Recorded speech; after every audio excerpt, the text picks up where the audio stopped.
Madame la ministre, bonjour. Bonjour. Qu'est-ce que vous retenez de cette troisième conférence de l'ONU sur l'océan ?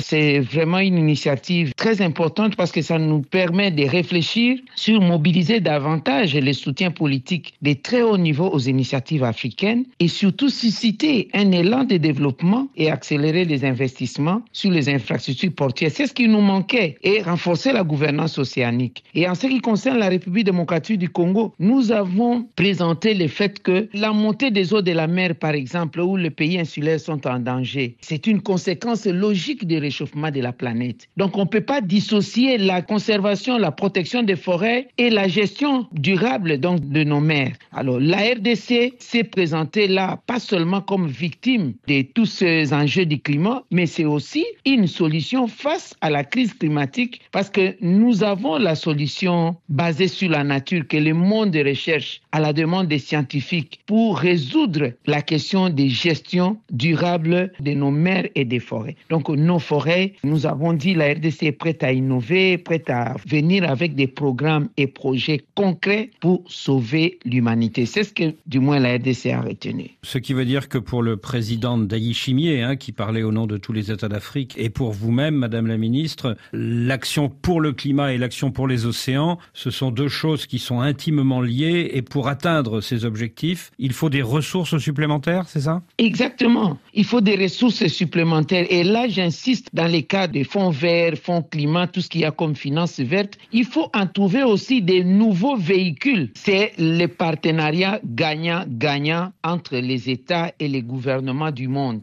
Donc, on n'est pas mis dans l'enseigne où il y a un donneur et il y a quelqu'un qui reçoit. Et dans cette optique-là des partenariats gagnant-gagnant, la République démocratique du Congo, tout en étant victime de la situation dont elle n'est pas responsable, apporte une solution. Les forêts, les ressources en eau, les minéraux critiques ou stratégiques. Et de l'autre côté, les autres pays qui vont venir en partenariat avec nous vont apporter le fonds, le transfert des technologies. Voilà un partenariat gagnant-gagnant qui va sauver l'humanité. Donc il faut une coopération scientifique et des transferts de technologies. Tout à fait. Parce que les populations seront obligées de changer leurs habitudes. Nous qui sommes à la fois pays forestiers et pays qui a accès vers la mer, nous devons changer nos habitudes dans la conservation des forêts, dans la gestion durable des océans. Par exemple, la lutte contre la pollution plastique, par exemple, la protection des mangroves, par exemple, la pêche résiliente au lieu d'une pêche sauvage qui nous fait perdre toute la biodiversité. Et aussi, arrêter les moteurs de déforestation, par exemple, arrêter l'agriculture itinérante sur brûlis, ne plus utiliser à outrance les bois comme énergie. Et ça demande des moyens, ça demande des fonds. Parce que protéger la nature, c'est se protéger soi-même. Protéger la RDC, c'est sauver l'humanité. Lorsque le bassin du Congo est devenu aujourd'hui le premier poumon du monde, grâce aux services rendus dans l'absorption des pollutions, le dégagement de l'oxygène qui nous permet de respirer correctement, la conservation de la biodiversité, les écosystèmes hydriques pour donner les pluies à l'humanité et renforcer les capacités des eaux douces, la RDC ne peut pas être un pays qui fait face à des conflits, par exemple,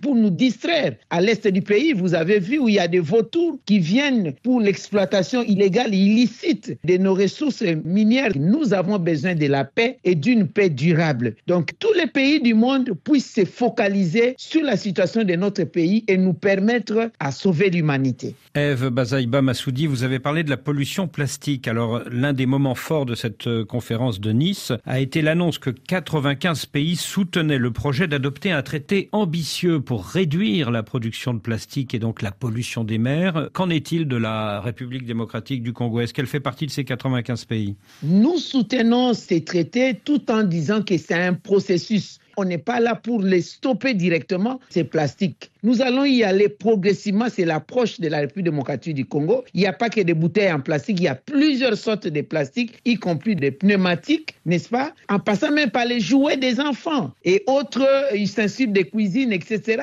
La récupération, la transformation, le recyclage, etc. C'est comme ça que nous sommes dans ce processus. On n'est pas dans une approche de venir signer un arrêt direct parce qu'en tant que consommateurs des plastiques, nous sommes nombreux, nous avons le droit de participer et de jouer un rôle par rapport à ce que nous sommes en train de faire dans notre pays. Est-ce que la RDC est dans les 95 ou pas ?